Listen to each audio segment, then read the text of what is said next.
UFC Azerbaijan Jamal Hill versus Khalil Roundtree is taking place. I think this is a pretty solid card. We got two top five-ish contenders in the light heavyweight division, and there's a few fun scraps throughout the entire card. The only question I have, however, is why is this in Azerbaijan? I didn't even know where Azerbaijan was prior to making this video. Now, you can call me ignorant for all I care, but I don't think any of y'all knew where Azerbaijan was prior to watching this video. But regardless, I'm going to break down every single fight on this card, starting with the early prelims, ending with the main event. So without wasting any more time, let's jump right into the video.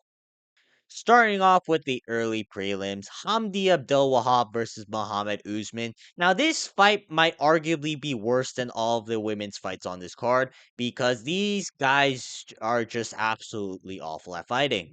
Hamdi Abdul Wahab is coming off a controversial decision against Jamal Pogues, a fellow fat guy with no martial arts training. And Muhammad Usman is coming off two losses to Mick Parkin, who is the future heavyweight GOAT, and Thomas Peterson, who is awful.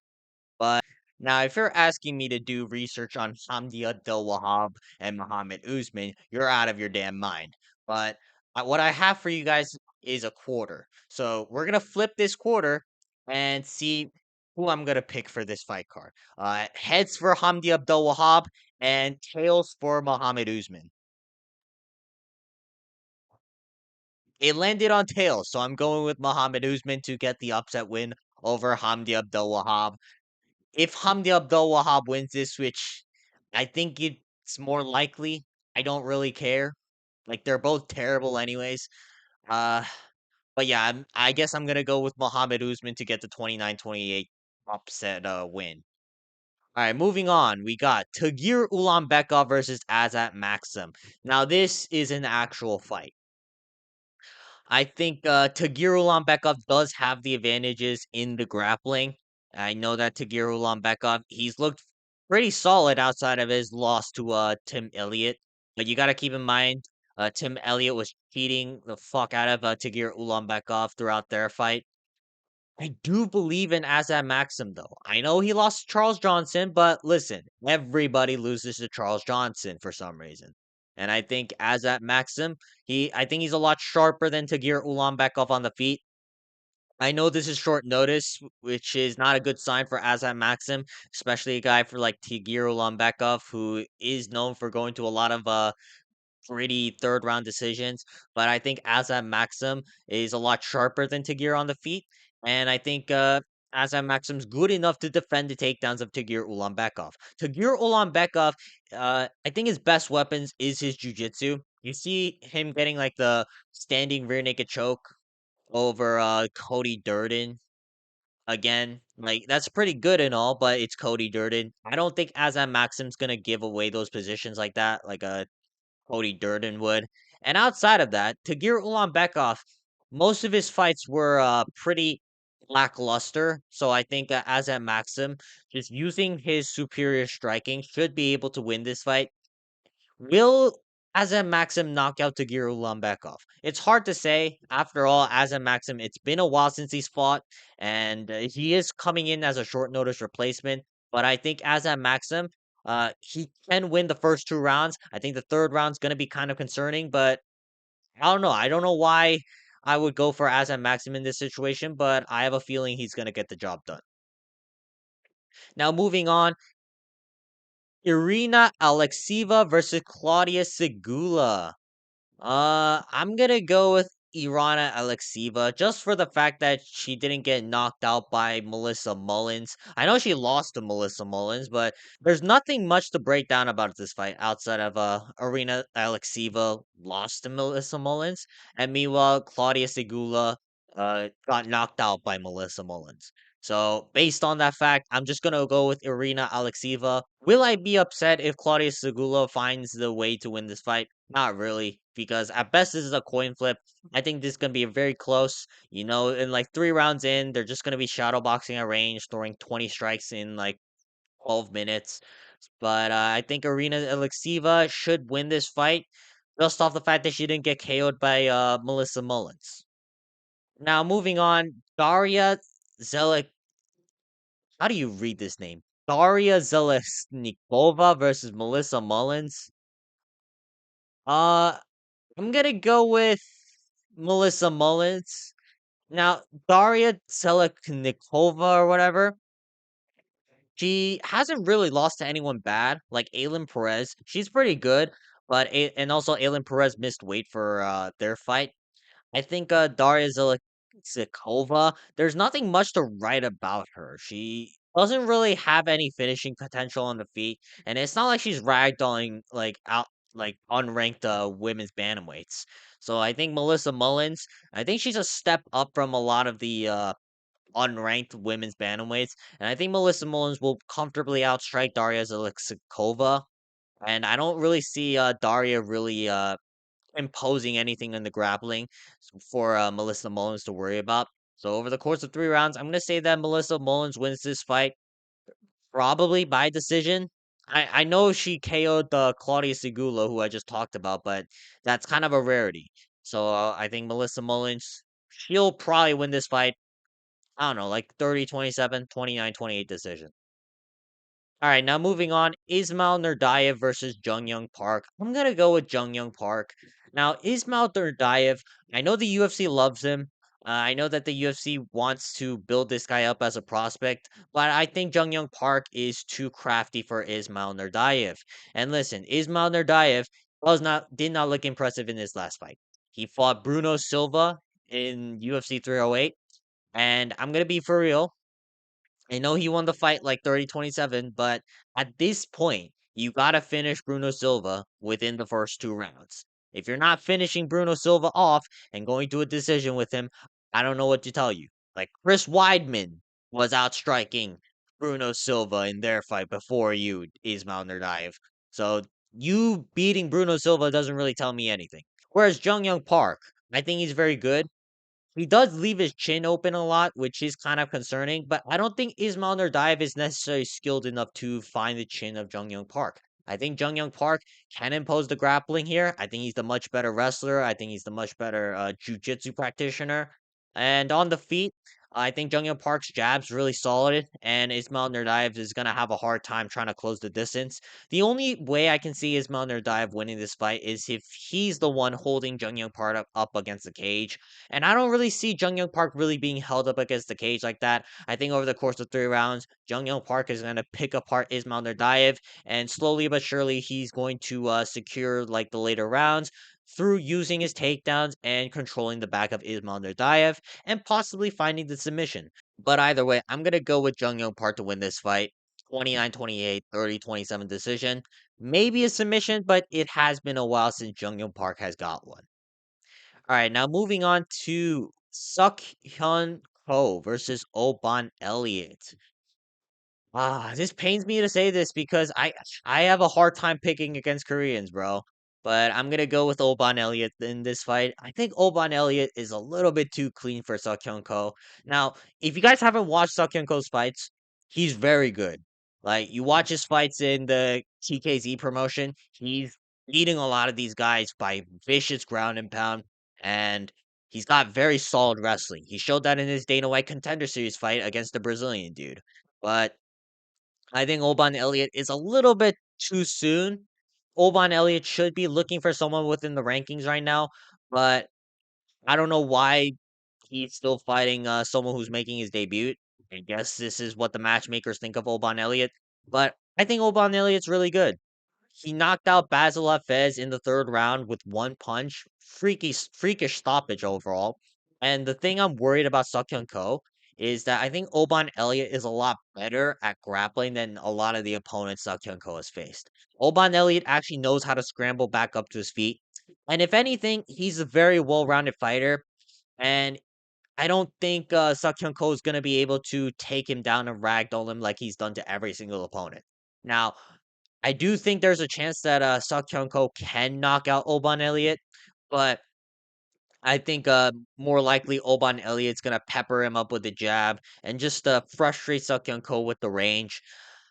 I just think Oban Elliott is a lot better than any of the opponents that Sakhyun Ko has faced. Now I do think Sakhyun Ko can get the knockout, but it's very unlikely. So I'm gonna say that Oban Elliot wins this fight 30-27, 29-28. I do think this is gonna be a fun scrap, but Oban Elliot by like rounds 2 and 3 should be pulling away from this fight. Now moving on, we got Muhammad Naimov versus Bogdan Grad. I'm gonna go with Bogdan Grad. Now listen, Muhammad Naimov, I know he has a lot of wins in the UFC, but I don't think Naimov's as good as people think. He lost to Felipe Lima, which no shame in that. Felipe Lima's like a very good prospect right now. He beat Con Offley, but Con Offley is terrible. He beat Nathaniel Wood, which is the only prospect I rate that no, Muhammad Naimov beat. But Naimov was cheating throughout the whole fight, so I don't really count that. Whereas Bogdan Grad, I know he's not fighting the best competition. I think he was fighting Lucas Alexander. Lucas Alexander, he kind of just gave up on that fight. But I think Bogdan Grad will make it scrappy. And if you're getting scrappy with Bogdan Grad, he should be able to win. Like Muhammad Naimov, the thing is, I haven't been impressed by anything he's done. Like, he was, I guess, cheating against Nathaniel Wood and getting lit up on the feet. All right, cool. He beat Con Offley by just making sure that Con Offley can't shoot takedowns and just beating him up in the clinch. All right, that's cool. But I've never watched a Muhammad Naimov going, oh, wow, he's going to be a future contender in the featherweight division. Whereas Bogdan Grad, do I really think he's going to be ranked? Not really, but I think Bogdan Grad's going to impose a lot more threats than the Muhammad Naimov. Like Muhammad Naimov, outside of just shooting for takedowns, all he has is a right hand. It's not like I've watched Muhammad Naimov like throw a double jab into a takedown or anything like complex. And I think Bogdan Grab should be able to win. He has more reliable knockout power and he does have better cardio. We've seen that in this fight with Lucas Alexander, which again, I get it. It's Lucas Alexander. But just based off the style, I think Bogdan Grad should win this fight. Probably by like a round 2 or 3 TKO. And if not that, probably like a decision. But either way, I don't trust in Muhammad Naimov to win this fight, even though he is a big favorite. Moving on, we got Nazim Sadikov versus Nicholas Mata. I'm gonna go with Nazim Sadikov. Now listen, Nicholas Mata can find the chin of Sadikov. I do believe that Mata is pretty good. He KO'd Tom Nolan, who is making a surge in the lightweight division. But Sadikov, I believe, is too sharp for Mata, in my opinion. Sadikov, he can keep Mata at range. And unlike anyone Mata's faced so far, I think Sadikov has some good grappling in his back pocket, and Sadikov was able to out grapple Evan Elder throughout their fight. So I think Nicholas Mata, like, yeah, he can get the one punch knockout, but am I really gonna trust that over like someone who's like taller than Nicholas Mata, who's more well-rounded than Nicholas Mata, who's a lot more technical than Nicholas Mata? I don't. I can see Nazim Sadikov just picking his shots. And keep in mind, this guy's also a very good striker. He beat Ismail Bonfim, who's pretty good. And I think Nazim Sadikov should be able to just pick apart Nicholas Mata over the course of 3 rounds to win himself a 29-28 or a 30-27 decision. Now moving on, we got Tafik Musayev versus Maitabek Oralbai. I'm gonna go with Maitabek Oralbai. It's simply put that Tafik Musayev is from Bellator, and if you're from Bellator, I refuse to pick you as someone who's actually gonna make waves in the UFC. I think Maitabek Oralbai is going to impose his wrestling over Tafik Musayev. I don't know what Tafik Musayev does very well. I watched this fight with Alexander Chablis. I don't know how to pronounce this, but safe to say this was a very lackluster fight for 5 rounds, where Tafik Musayev just stared at Shabaliv for like 5 rounds. I don't think Maitabek Orobai is gonna give Tafik Musayev the chance. I think Maitabek Orobai, he's gonna go in, he's gonna ragdoll Tafik Musayev, and just either look for the submission or just ground and pound the crap out of him over the course of 3 rounds. And on the feet, I know Maitabek Orobai is pretty open, but he hits hard and he's got good combos.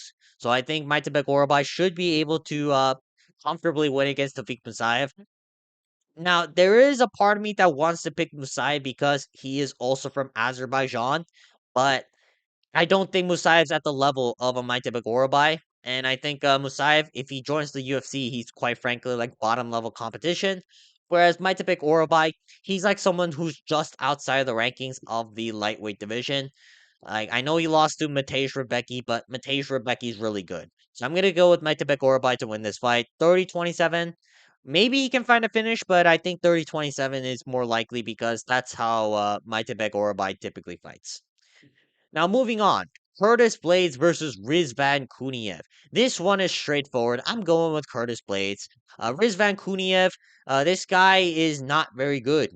I guess he beat Renan Ferreira in the PFL. It's the fucking PFL.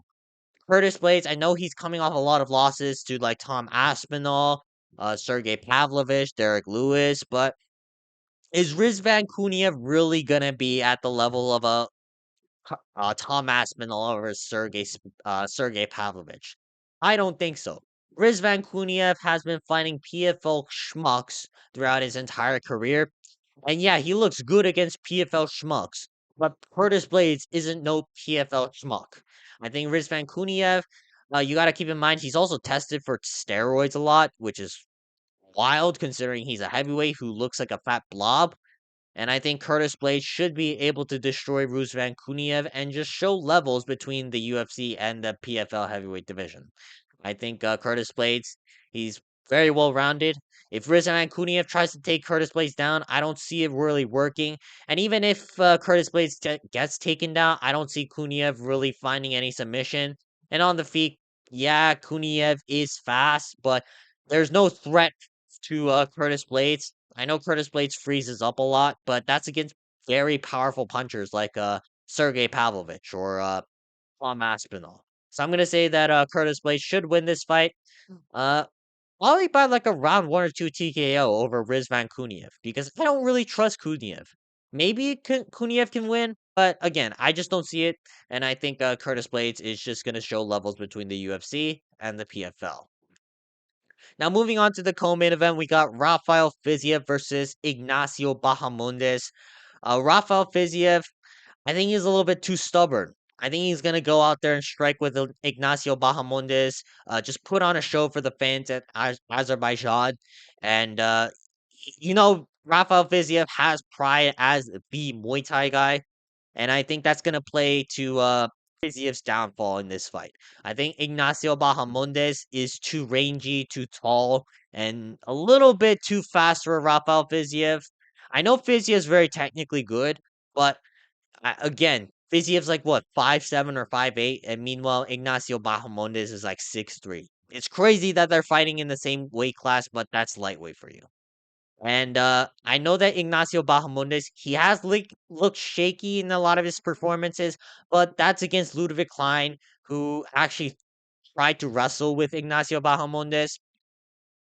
And I know that Ignacio Bahamondes, he stays on his back a lot and he's trying to look for submissions.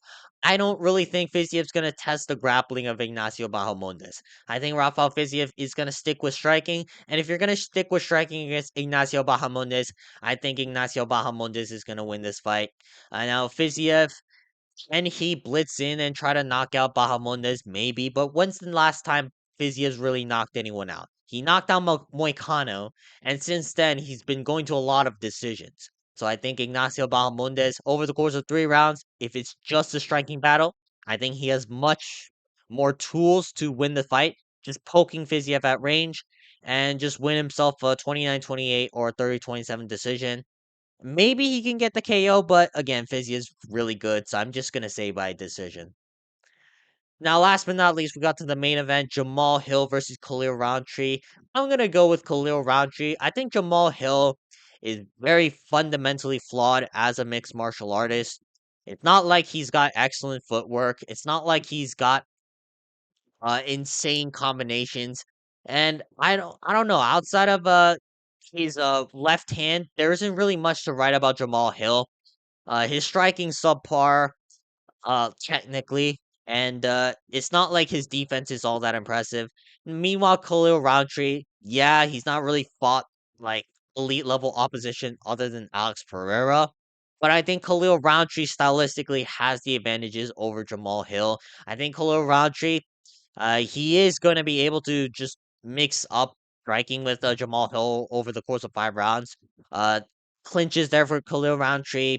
And on the outside, I think the low kicks are there for Khalil Roundtree. Maybe Roundtree mixes in takedowns. I know he's been saying that a lot throughout the week or so. I doubt it, but if anyone's gonna mix the martial arts up, it's gonna be Khalil Rountree. Jamal Hill, you already know this guy's too stubborn. He's just gonna go out there thinking he's gonna knock out anybody, when in reality, not really. I think Khalil Rountree, he's a lot cleaner as a striker, and I think he can mix up his tools a lot better than Jamal Hill. So it's gonna be tough over the course of 5 rounds because Jamal Hill, he is very like durable and does build up into fights very well. But I think Khalil Roundtree is just gonna pick apart Jamal Hill for at least the first 2 or 3 rounds. Again, this is kind of a risky pick. Khalil Roundtree does have a dodgy track record. Like he lost to just Dustin Jacoby and won a robbery decision. He went to a third round scrap with Anthony Smith, but stylistically, I just look at Khalil Rountree as the much better martial artist, and I think Khalil Rountree is going to win this fight. I do think decision, but at the same time, Khalil Rountree can get a knockout. You know what? I'm going to go with Khalil Rountree by KO, probably within the later rounds. I'd say the third or fourth round is where we're going to see Khalil Rountree just knock out Jamal Hill. All right, that's going to be for today's video. Leave a comment down below how you guys would rate UFC Azerbaijan. I hope it's going to be a fun card. I think it will be a fun card, but you never know. Like sometimes the UFC can put on a stack card and it can turn out like quite terribly. But regardless, leave a comment down below if you like this video and make sure to like and subscribe and I will see you guys next time. Peace.